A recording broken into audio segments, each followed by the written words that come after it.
particular topic you'd like to begin with, John, or Well, interestingly enough, there's a brand new FAFSA challenge that just popped up today. The Department of Education, I don't know if anyone's heard this yet, but the Department of Education has been promising colleges that the financial aid offices would be able to do batch uploads of corrections sometime in mid-August. Excuse me. They now said, sorry, we're not going to be able to do it at all this year. And so what that means, so from a practical standpoint, if we had 50 students or 100 students, or sometimes even more students who had come into us and said, I need to make corrections, we could do that for them. We would enter it into our university system, press a button after everything is done, and all 50 or 100 or 200 would upload to the feds. The corrections would come back and we'd be good to go. Now what we're going to have to do is log in, find each individual record for every student on the web, make the corrections, press save, and wait for the information to come back to our student information system at some point in the future. It's going to mean a lot of manual labor. It's going to mean a lot of students have aid delayed. And it may mean that we have to just push these, many of these corrections off to the students themselves to go in, and some of them are having problems, of course, doing corrections on their FAFSA too. So it's just been kind of one thing after another with the feds, and they're not confident, despite their public statements, that October 1st is going to be the launch date. The federal financial aid organization has said, just tell us when it's going to be ready. But when it's ready, make sure it's ready. And we'll see if, the troops they called in from the College Board are going to help too. We don't know how that's going to play out and how that's going to wind down, but we could be in for another strange year from a financial aid standpoint. well, before we go too far into prognosticating about the future, can you tell us a little bit about what this year's delays and havoc has caused in terms of, I guess, the lived reality of students applying to Oregon State? Yeah, so my financial aid director came to me probably about a year ago and said, I don't think the feds are going to make October 1st with the FAFSA. And I said, oh, you young kids, you worry about stuff like this. When I was starting in college admissions, you didn't fill out the FAFSA till January 1st, and then you use the current year tax data. And so you didn't really even get at ICERs until the middle of February. And so as long as they're with us by the middle of February, we should be able to work fine. And he said, I think it's going to be a bigger problem than that. And I said, oh, you're a worrywart, don't worry about it. And then as we started getting closer and closer and closer, and the stories and the concerns of people in the government and other places started to crop up, we started wondering exactly how this was all going to play out. And then December 31st came and it was launched, but it didn't work. And then they said February 15th, and then they said March, and we really didn't know. We were among the first institutions again to move to June 1st with a deposit deadline. I was frankly a little shocked that more institutions didn't do that. Right. But in the end, it came out that, on a class of about 4,700, we are 7 students different from last year at this time. So, in the 7, yes, 007. And so, everything worked out exactly as we had hoped it would. What we're hearing is, however, that, big publics and brand name institutions are doing fine. It's institutions with a direction in their name or 2 directions in their name who may be serving, students who have higher needs, or who are likely to have parents who are not citizens or not permanent residents. They're the ones who are feeling the downstream effects the worst. And they are, of course, the ones who are most vulnerable right now. And that's a big problem nationally. It's not a problem for me at the moment, but I think as a country and as a system of education, it's very concerning to everybody. And I just wonder what kind of accountability we're going to see in the Department of Education. Don't know. Sure, sure. So in light of, particularly from the way that I think about this, the fact that it seems the most vulnerable populations are those that are suffering at the hands of this crisis the worst. Yeah. Do you have perspective on what you think needs to happen in order for it to be resolved? No, I don't have enough background in the technology or what goes into it. I've written a lot about the fact that I don't have a lot of confidence in the people they brought in from College Board to quote unquote fix this. I thought if they were going to go with outside help, there would have been a lot of directions they could go, other than the ones they did. And I'm horribly and terribly concerned about the potential conflicts of interest that this relationship poses, and what the longer term effects are, and whether this was a bet by someone at the College Board that Trump was going to get elected and would phase out the Department of Education and financial aid would become a for-fee service again. Hate to think the worst case scenario, but in my job, that's kind of what you have to do. And we'll see, we're now saying December 1st is a reasonable target to have it working and up. And I have no idea whether that's a reasonable or unreasonable objective going forward. So if I were to summarize a little bit of what you're saying, there's so much uncertainty and a lot of variables of just unknowns, I guess, is the best way to put it. Yeah, it's the unknown unknowns that we're most worried about. Yeah, the things that we don't know we don't know them at this point. And I think the NASFA conference was in June this year. And my Correct. financial aid director came back and said, someone from the Department of Education said, how disruptive would it be if the FAFSA wasn't ready on October 1st? And that was kind of the first we had heard of that. And, it's working now for most people, and we couldn't imagine why it won't be ready to go on October 1st. But there's something going on we're not aware of that is making this so problematic.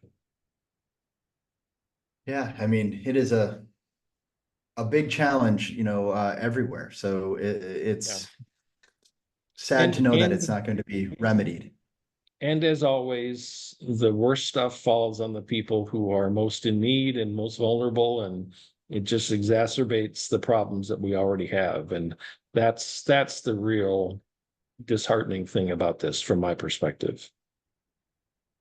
Yeah, no, for sure. It is, it's hard to watch a student go through it.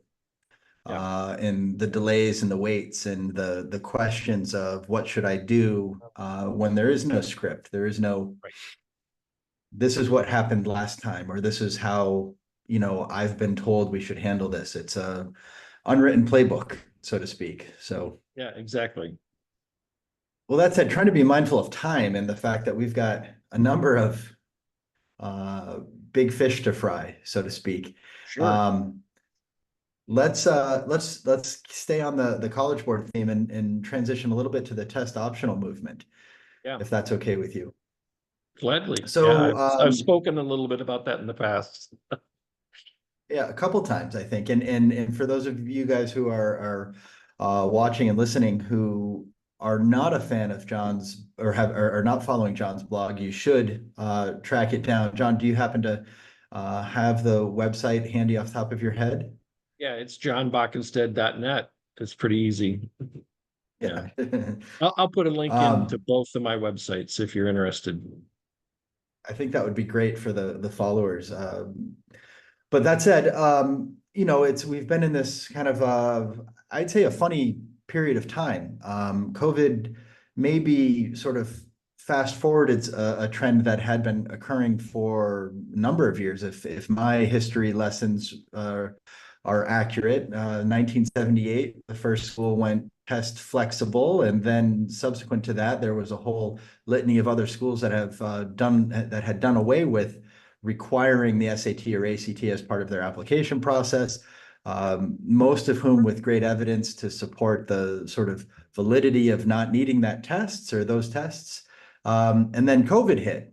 And here we are with students unable to sit in test centers, unable to find test centers, it not being wise to sit in a room full of hundreds of other people in close proximity to sit for an admissions test.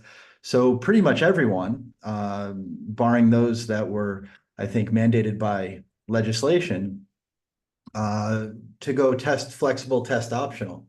And so at this point, we're in a state where many universities have returned to the test optional movement, or to a test mandatory scenario. So what, I guess my question is kind of referencing again, thinking about some of those more vulnerable populations that we were referencing. What long-term impacts do you foresee the test optional movement on college admissions, particularly for those under represented and vulnerable populations in terms of equity and access? Yeah, well, I think there's maybe all the Florida publics and at least two of the Georgia publics and Purdue, and now sort of the University of Texas have gone back to requiring tests. And then I think 4 or 5 of the Ivy League institutions. So it's something that got a lot of press, but in the end, it really hasn't affected huge swaths of the college application market. I would anticipate that several more high-profile institutions will return to requiring tests. And I want to be crystal clear in that I think that's their right. And for whatever reason they want to require those tests, I have no objection to them doing that at all. And people often think I hate the College Board and I hate the SAT. I don't. I think it's the way people misuse the SAT and the way a College Board refuses to correct them when they do. That bothers me about the SAT. And they let myths and misinformation float around and persist without addressing it. And I think that's what bothers me more than anything about it. So, the state of California is the public institutions are still test free, of course. We've talked about going test free, may do it at some point in the not too distant future. We've had extraordinarily good results with test optional. Less than a quarter of our students submit tests, and tests make a difference for a very small percentage of those who do. Our retention has gone up. Our first and second year retention, our retention to the from second to third and third to fourth have gone up. We're on track to have the highest graduation rate ever since we admitted students test optional. And I don't think there's any going back for us. Whether other institutions do, of course, that's their prerogative and their right. Anybody who wants to do that is welcome to. I thought it was actually pretty stupid of the Harvards and the Dartmouths and those institutions to announce on the timeline that they did, because of the downstream effects with regard to, the testing centers that are not open or the slots that are unavailable, especially in the Bay Area, other sorts of places around the country. I think that's almost unconscionable. But I suspect a lot of that decision had to do with some concerns about DEI and diversity and other sorts of things that were happening at the same time. So, there's a lot of heat and a lot of light on college admissions offices at this time. And I think no one knows really the whole reason behind test optional, but I can tell you from talking to people that the research, quote unquote, that institutions looked at was not the most rigorous sort of analysis of the case that you might have expected, especially from major research universities. Understood. Now, you said, do you have any insight into the kind of the secret sauce at Oregon State about what it is that is working from the perspective of test optional? Like, what is it? Is it merely one less hurdle, or is it without that test, you're able to look at a broader holistic view of a particular individual student? Well, it's kind of the latter, but really, from our standpoint, we know every high school in the state of Oregon, right? Um, and we have known for a long time, as most institutions have known, that the very best predictor of your chances for success in college, at least from a grade point standpoint, are how well you've done in your college prep classes in high school, right? And once we have that, any other little thing adds very small increments of insight.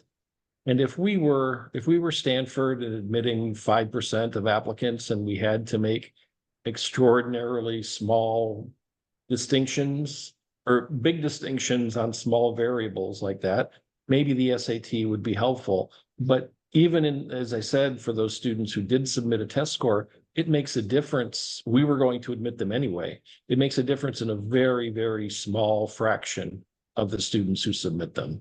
So I can't speak for other institutions, but it was mostly the same way at DePaul when we went test optional in 2011. And from talking to other colleagues, not the colleagues at the highly rejected colleges, of course, but colleagues at the average, typical private or big public institution, it's the same sort of, excuse me, same sort of equation and same sort of variable working there as well.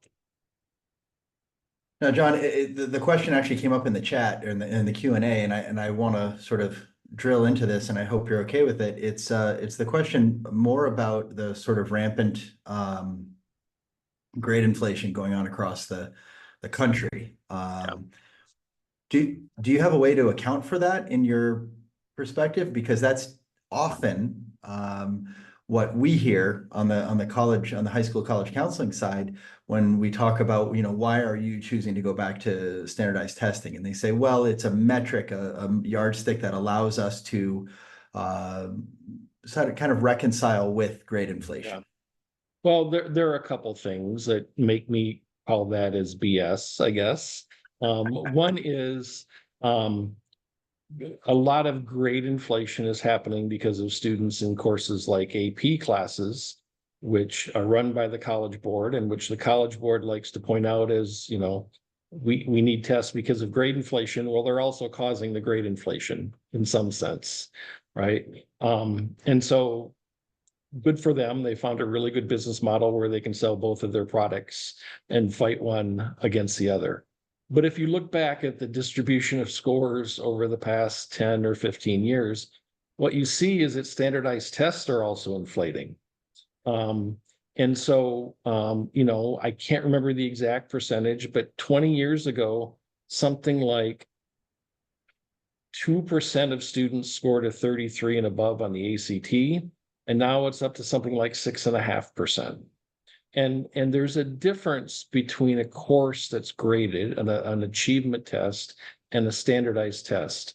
Standardized tests will always have 50% of the students at the top 50% because it forces you into a distribution, right? It's a sorting tool, it's a mechanism. So if you took 50 students who were largely identical and gave them the standardized test, that standardized test would be another sorter of those students. So there's that. Secondly, but in a, I guess, interesting way, if you're talking about students in a high school biology class, you have objectives, right, that are supposed to be the outcomes of the course.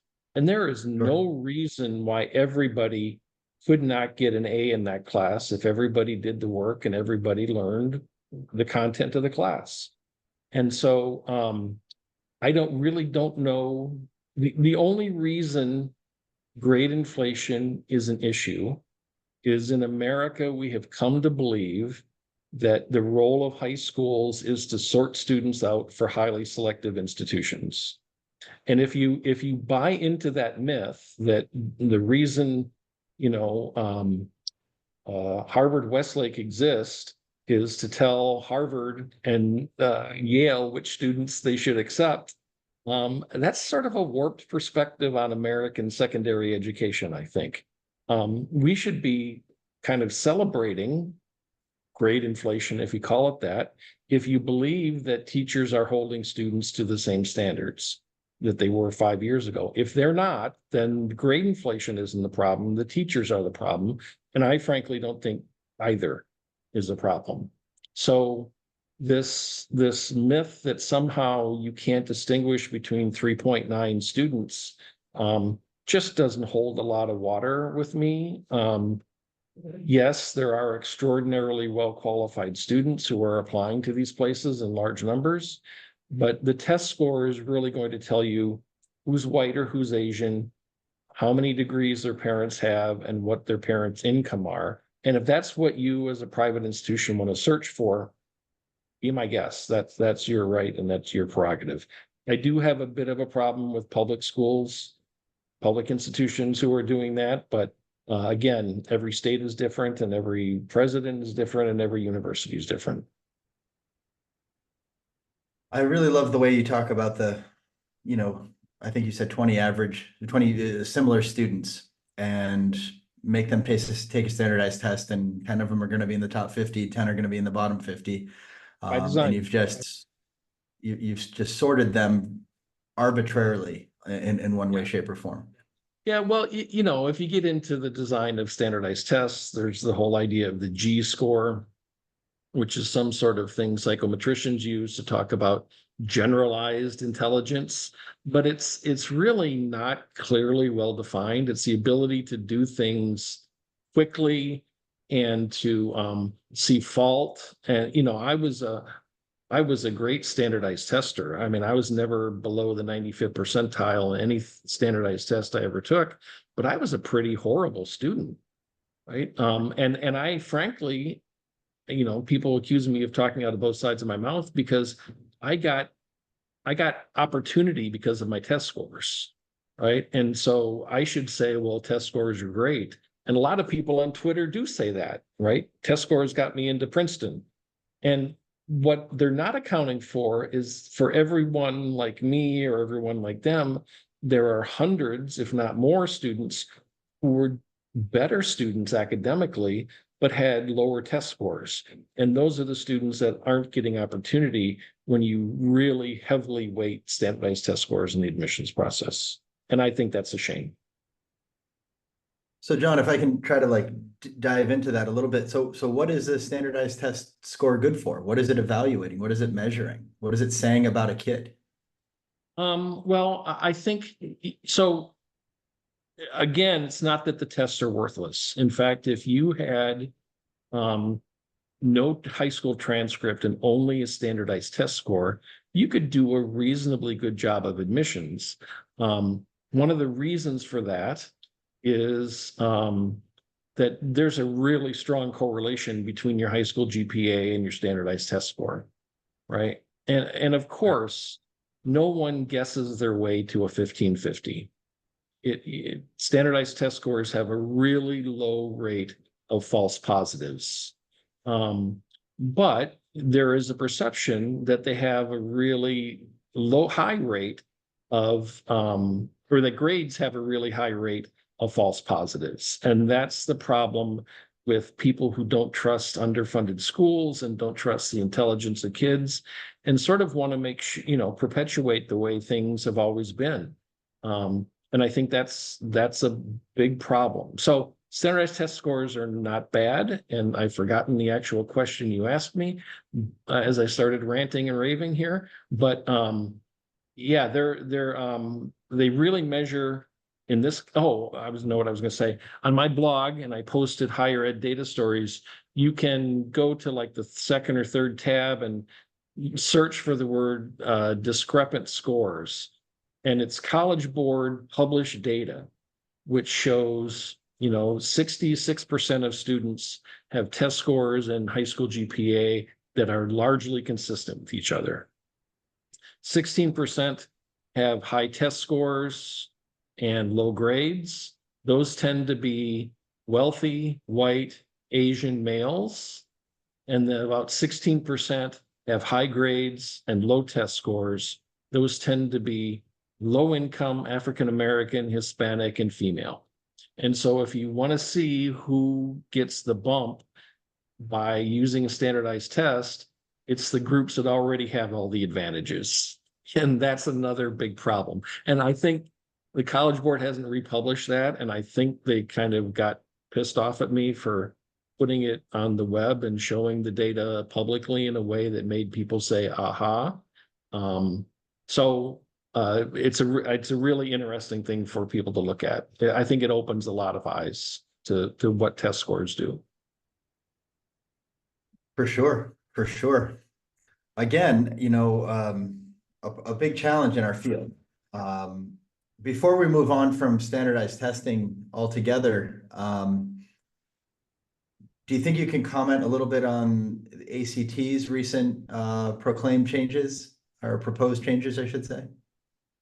Yeah, ACT's really fallen off a lot of people's radar in the last couple years, I think. They weren't nearly as good at lobbying state legislators about putting the test into the schools and making them a requirement for graduation as College Board was. College Board was really got good at that. And if you remember, as recently as 2016, I think more students were taking the ACT than the SAT, and that's flopped, of course. So test optional really hurt, and COVID really hurt ACT badly, I think. They were already kind of on a downward slide. The Nexus Capital Management Group lists that it only, their specialty is to take troubled assets and companies that are struggling and turn them around. And I suspect some of the things and changes that they announced had been in the works for a while in an attempt to compete with College Board. Who wouldn't want to take a shorter test rather than a longer test, right? But next cycle, there could be as many as 12 different ways to look at the ACT in the admissions process. There's writing, there's optional science, there's, all the different combinations and permutations. And it reeks of some guy in a blue suit and a white shirt and no tie, equity guy who, decided that the best way to make money quickly was to introduce these changes, whether they were ready for them or not. So, I don't hold any animosity toward people at ACT or College Board. I just don't think it was a well thought out announcement, and it strikes me as being a little bit rushed to market. Other people can disagree if they want to, and I wouldn't argue too much with them. It's just my opinion. Sure, no, I sort of, and I appreciate your opinion. Well, thank you for that. The ACT is an interesting conundrum, heretofore unseen developments with it's a hedge fund, right? That bought them. Well, they can inject some cash into the operation with the hope of turning it around. But the cost you pay for that risky capital is pretty extreme. And I don't know that ACT is going to be able to make it out of it. And yet some guy with an MBA from Wharton probably said, yeah, we can run the numbers and we can make this work. So are they smarter than me? Probably. Will they make money? Probably. I don't know. Just don't know. Yeah, no, it's an unforeseeable future. For Well, sure. I know Iowa City has a beautiful campus. Their ACT has a beautiful campus in Iowa City. And I know there's also a shortage of good housing in Iowa City. So maybe they're looking at some of the assets that ACT has and says, if everything goes to hell, we can cash in on it. I really don't know what they're thinking.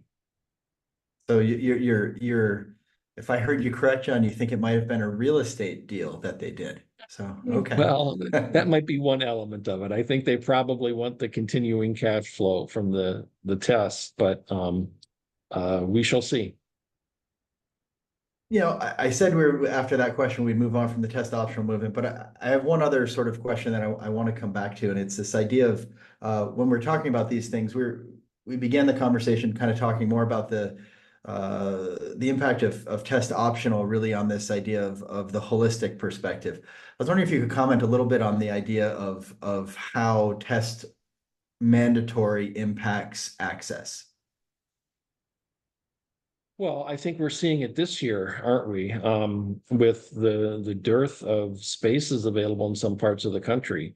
We For know sure. who's going to get the slots and who has figured out the game and who's going to be at a school where there's pressure from parents to open up more slots and to offer testing and to provide more free labor to the college board so they can generate the revenue that they want to.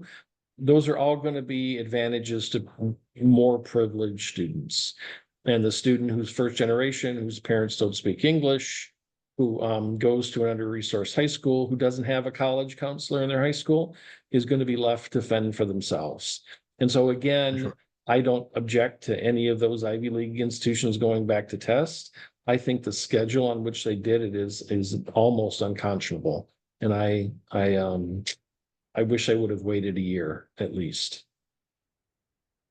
For sure. And there are certainly those that, from our side, just thinking about putting in a thoughtful testing program for a high school student, finding out in ostensibly January, February, March, some schools not until April and even May, that they were going to be requiring testing for the following cycle. Sure. I would add that to the unconscionable side of this discussion. Yeah, and my guess is that students with more advantage were probably already going to take the SAT regardless. I Probably. don't think it cropped up that suddenly they need to do it. I know enough people in the test prep industry who've been saying, whether it's validated or not, that if you are from a wealthy family, you better have tests at those places. They're not looking for you to apply test optional. And there may be some kernel of truth to that. So I think the wealthy privileged kids were lining up already. It's not them. It's around the fringes that anything like this is really going to have a big effect. And time will tell, I guess. Sure, time will tell. Okay, so let's move on from testing, though I'm sure it'll crop back up as we move into some of these other topics. Uh, One of the things that you said that sort of resonated with me was about how many of the problems that we've spoken about so far have been in relation to kind of a national global obsession with the highly selective, highly rejective institutions. What do you think are the primary factors driving that increased focus on those very particular small percentage of schools in the United States? Well, I think it's the fear of missing out. I think it's well, I'll tell you a story. So, probably about 1996, I was having a beer with my brother, and my brother said, "Do you think mom was the way she was because dad was the way he was? Or do you think dad was the way he was because mom was the way she was?" And I looked at him and said, "Yes." And so I think what's happened is, as the idea of cause and effect being intertwined and inseparable from each other really is sort of the story here, especially immigrant families, especially upper middle income families, are looking at people who are extraordinarily successful, and they note that they went to Ivy League institutions, right? And so they believe that them being successful was caused by them going to Ivy League institutions. And so they want the best for their children. And that's the place they want to send them. And so competition heats up, and there's nothing like a line around the block to make you want to go to a restaurant, right? You say, oh, they must have really good food if everybody's trying to get in there. I remember when I was in Texas, I talked to the director of admissions at St. Mary's College, and he said, for our alumni, and this was the 80s, so early 90s, he said, for our alumni, it was just going to college when they were 18. Their parents just wanted them to go to college, and they came to us. And he said, now our alumni want their kids to go to Princeton. And I think that's the mark of a college educated society is, the college was transformational for you and you want better for your students. And if you want better, shouldn't you send them to a better college? And I think that drives demand, and that drives a little bit of insanity. The Malcolm Gladwell video that's been posted in the college admissions counseling group just last week was really, I think, very instructive about that. You should watch it if you don't know it. Sure, it's excellent for our viewers here. So, I mean, in light of this, Jon, I mean, it's pervasive. It's almost built into the fabric of, in many ways, you're kind of circling the wagons around this concept of the American dream and this sort of, we always want better for our children. And so, here I am, I'm a college counselor. I work with students every day. How do we combat this? What can be done to combat this obsession with prestige over, and I say over, right fit, which is so much of the sort of the marching order, the drum that we beat on our end of, we don't want you just to go to the best school. We want to go to the school that's the best fit for you. Right. Do you have any perspective on what can be done? Well, I'm not optimistic about the chance of that happening without some sort of catastrophic event.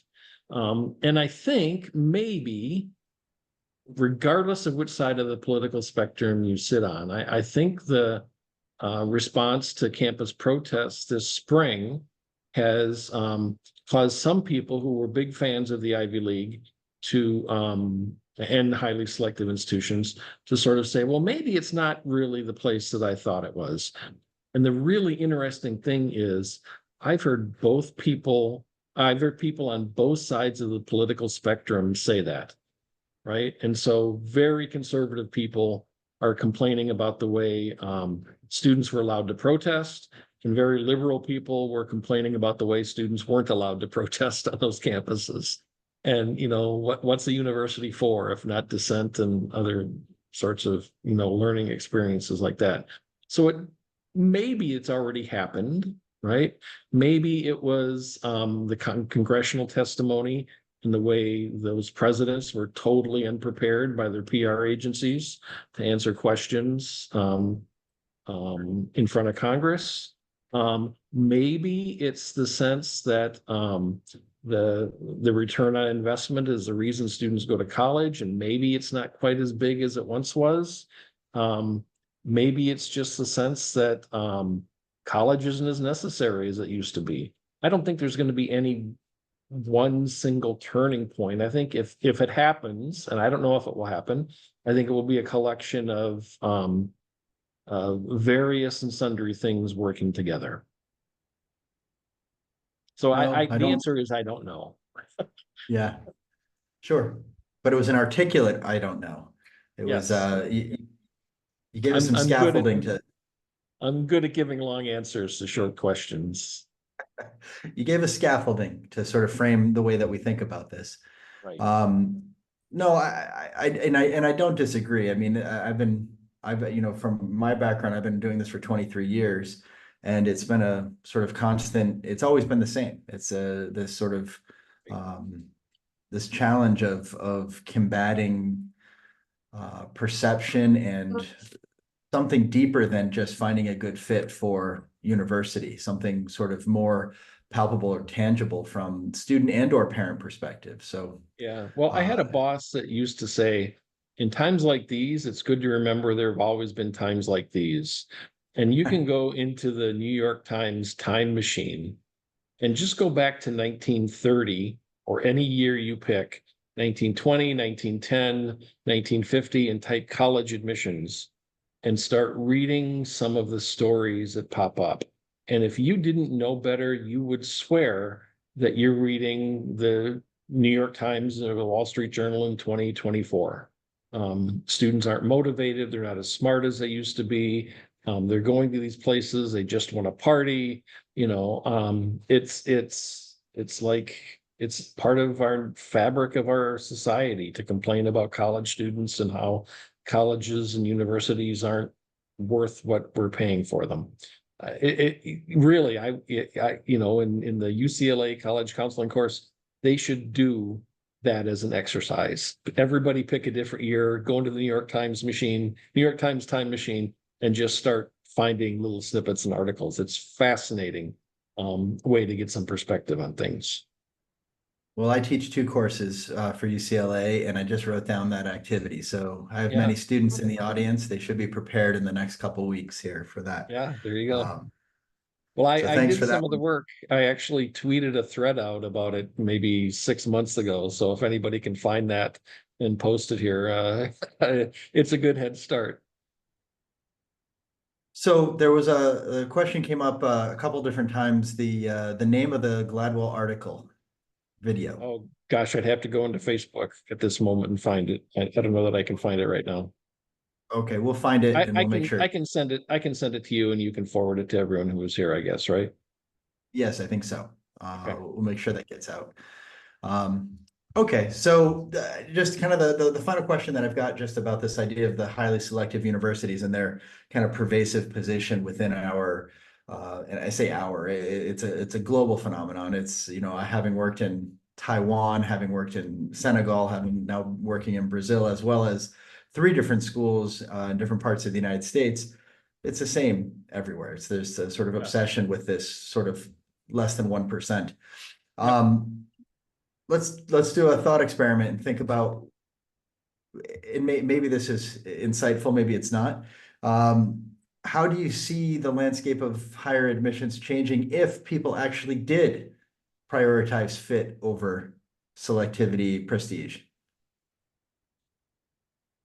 Boy, I haven't thought about that. I think one of the things that would happen would be mental health of high school students would probably improve pretty dramatically and pretty quickly.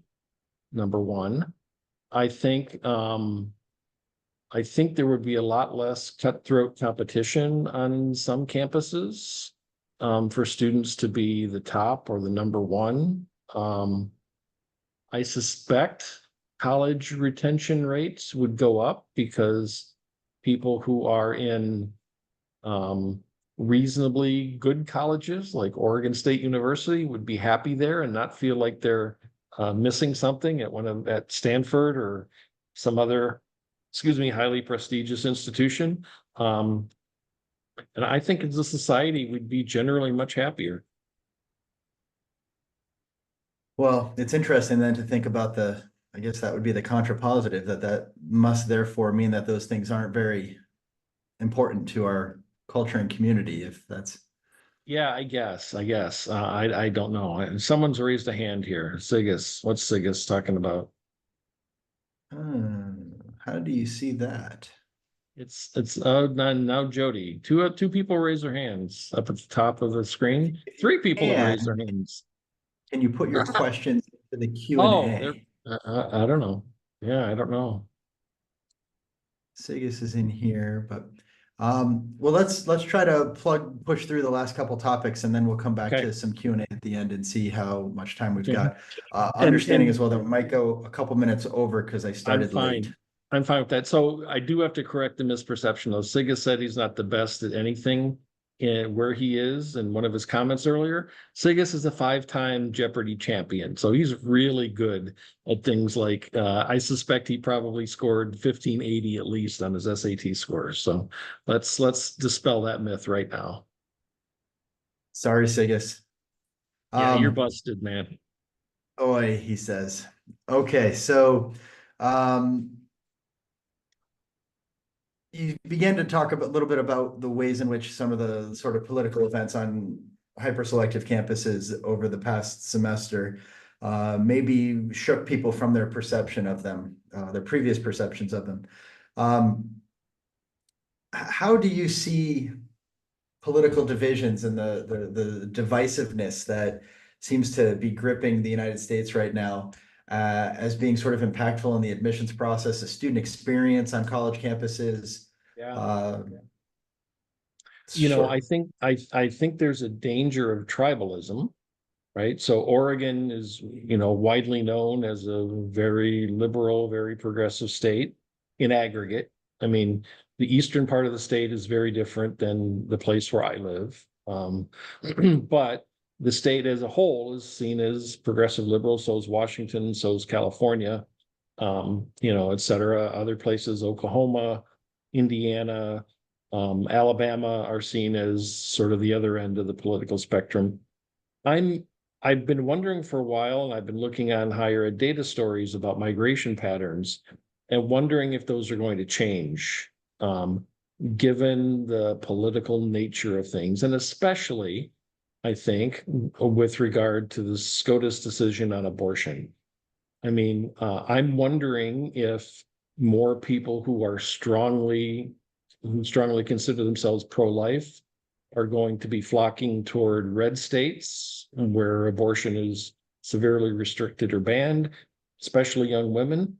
And I'm wondering if more people who are concerned about a woman's right to choose might not be migrating from red states to blue states. That's one of the things I've been looking at and watching for a while. And unfortunately, the data doesn't come out but every 2 years, and the 2024 data won't be available until the fall of 2025. But I would love to see what that looks like. And of course, the good thing about that is students are going places where they're more comfortable. The bad thing about it is you're probably less likely to hear dissenting views and alternative opinions to your worldview. And I think talking to people who share different values and different belief systems is one of the best things that can happen to students in college. Well, let's build on that because it's one of those things that I struggle with as a college counselor Yeah. is when a student. So I should give you the background. I'm an English teacher by training, so classroom sort of pedagogy and standing and delivering in front of students and working with them is my background. And the number one thing that we look to do, arguably, is to push students outside of their comfort zone. Yeah. And so there's something that's very striking to me, and I don't know exactly how to fully reconcile it as a college counselor. When a student tells me they want to go to a particular place because it makes them feel comfortable because everyone there seems to be like them. Yeah, right. Right. I think that should be concern to all of us, certainly. And again, sort of, if anything, it's going to reinforce the divisions between us. And yet, it's the same song, second verse. The students who have the luxury of crossing state lines are the ones who are probably going to be fine wherever they go, right? Because 75% of students go to public institutions and 80% of them go in-state. And so if you're in Alabama or Oregon or New York, you don't have the luxury of choice if you're from a lower middle income family. You're going to go to your state institution and probably the one that's closest to your home. And so maybe what's going to happen is that the economic realities are going to force people from different backgrounds and different perspectives to actually come together. And I hope that happens. But I'm not a demographer and I don't know. I'm just trying to look at the data and figure out if there's a pattern happening. And it's too early to tell yet. So don't know. Sure. So just to kind of tie up this idea, understanding that we are immediately at 10 p.m. right now, my time. So that means we're right on the hour. And I want to just go, if it's okay with you, for maybe 5 more minutes just to compensate Yeah, from we my late late. arrival. Yep. Yeah. So what can college counselors do to combat this fear of tribalism, this fear of silo sort of political battles?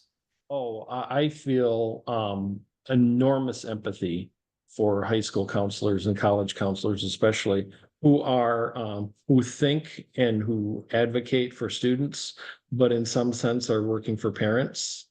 I often say when I was at the University of Dallas, at the end of every recruiting cycle, we used to have something called the Mother of the Year competition, right? And it was always like there was one clear winner, right? And if you were to do that now, you'd have to have like a 64 team playoff in order to get NCAA the tournament. Mother of the Year. Yeah, because it's just a matter of parents, and I don't think maybe to a great extent, but my wife and I sort of fell victim to the don't let your kids make mistakes um, mode of parenting. And, we wish we would have let them make a few more, right? So I feel terrible that you are often caught between what you think is the best interest of the student and what the parent, who is either directly or indirectly paying your salary, is telling you you need to do for the family. And so, how do you walk that line? Well, I'm kind of a burn everything down guy. So I'm not really good at being diplomatic, and I tell people what I think and I let the chips fall where they may. I know not everyone has that luxury. And I know that part of the reason I have that luxury is because I'm a fat old white guy who's, had every advantage in life, and I am given the privilege of speaking my mind without being labeled as something other than someone with an opinion. But I guess there comes a time when you have to be a little bit brave and test the waters and manage and figure out the best way to take care of your students and to take care of the parents at the same time. For sure. That idea of bravery resonates. It really does. Yeah. And Okay, with just I put my email in the chat. So if there's questions people have and they want to ask me afterwards, they can feel free to send me an email anytime. we appreciate that. Thank you for that generosity, John. So finally, I'm just going to ask one question, switch back to the final topic here that we promised to get to is artificial intelligence. Yeah. And I think let's go back to our very first question where we were prognosticating a little bit. What impact do you think AI has on the future of college admissions, applications and admissions? Yeah, I don't know if you ever saw the movie War Games, with Matthew Broderick, but the end I have. scene strikes me as really prophetic in some sense. It's where the computer is playing tic-tac-toe against itself or against another computer, right? And the game is rigged. No one can ever win. And so I look at AI and then I look at AI detection, and AI detection, AI learns from AI detection how to be better at AI, and how do they keep going.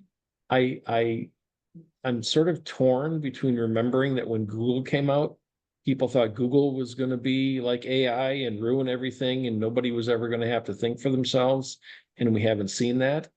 And although I'm not generally a cheery and optimistic person, I'm going to say AI will change things, but what's good and right and decent will continue to be what's good and right and decent and beautiful.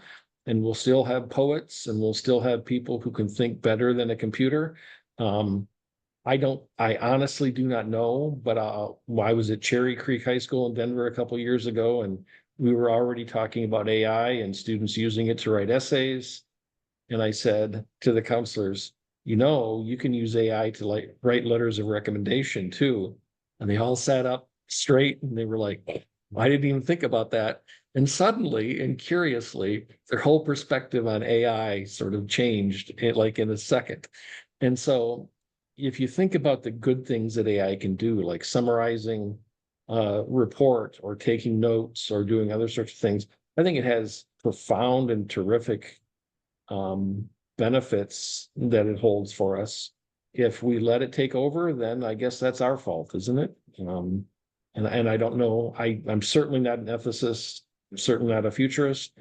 I'm I'm concerned about it. I'm not nearly as worried as some people seem to be. Well, with that positive note that I really appreciate, I'm a big advocate of artificial intelligence, John. I don't know if you know that. And I speak an awful lot about it. And my number one tactic is to get away from thinking about how other people use it and to get people to think about how they might use it. And it usually, as you just implicated, wins the day. But that said, we are out of time here, went a little bit over, and I apologize. I also apologize for starting late. Jon, thank you so much. This was a real delight, a real enjoyable conversation. I think there's a few remaining questions, but if it would be okay, I will put my email into the chat as well. Sure. If anybody has specific questions for either Jon or for me, please send them our way. We're more than happy to.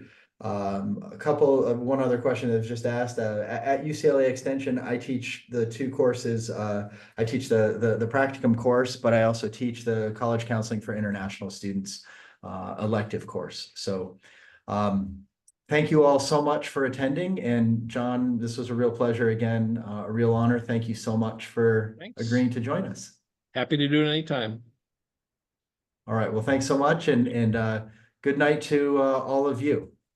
Good night.